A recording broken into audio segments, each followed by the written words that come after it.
Kyle, 4 defensemen, a few more centers. Did you get your needs addressed here, at least in the long term? Yeah, it's so hard. I mean, what our needs are now are not going to be what our needs. It's hard to predict what the needs are going to be in 4 years or so when these guys are begin to be close to ready.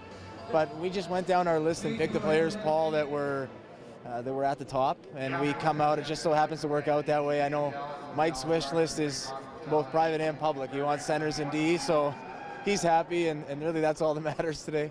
It's got to be a good omen when you draft a kid in the 7th round and he's here. You know, it was interesting. Brandon Pridham's son is our runner, and about 4 or 5 picks before, he pointed to the family in the stands and said, we should pick that guy. And it's kind of funny because, we knew who the kid was, and he was the next guy on our list the whole time, the goaltender Zachary Beautillier. So it was exciting to make it happen. What do you like about Sean Jersey, Kyle? Well, we had him at our development camp last year, and at the time we didn't have any contracts, so we had a lot of bodies coming to rookie tournaments, so we didn't have him come to rookie tournament, and he just got better and better as the year went on.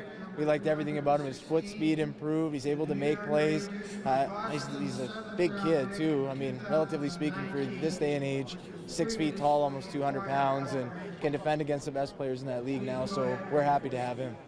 He said he felt like he had really grown a lot as a person since you last saw him. I mean, do you kind of feel like that when you saw him at the combine and going forward? Well, I think the thing that impressed us, Kristen, was that he was very open about where he was at as a person.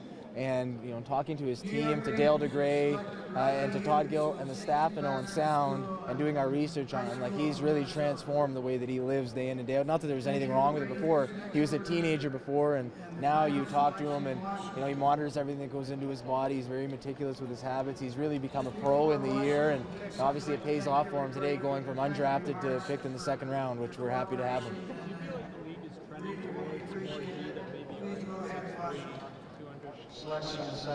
I think the league is always evolving and changing. I'm sure in a few years it'll switch back. I think if you had your choice, you'd want bigger people always, but I think there's less and less sacrificing of talent to draft size and look for hope in terms of the players that are there. So you take more of the guys that have skill, ability to move the puck and make plays, and if they're big by chance, then I think you're fortunate and they're probably picked very, very high. How does Tavares' availability affect your off-season plans? I am not aware of any players available until July 1st, so I've got no comment on that. Riley Stott's an untapped gem, given that freak accident of his a couple of years ago, and where his career may be headed as you prognosticate looking in the next few years. He was an interesting player, Paul, because at the beginning of the year in Swift Current, they were a very, very good team. They tried to get him opportunity. They moved him. It wasn't one of those moves in Major Junior where people are unhappy at all with their situation. Then he went to Calgary and he really hit. So, our Western people, Tim Speltz, of course, but Garth Malarchuk and Dale Durkach were really, really excited about him, especially as he progressed in the 2nd half of the year. And he was very high on our list. They pushed for him, and he seems like a very well-rounded young man, and we're excited to see what he can do in Calgary over the full season next year after our development camp. With Marner and Matthews coming up next year, Kyle, and Nylander now, can you afford that a really big piece for you this year?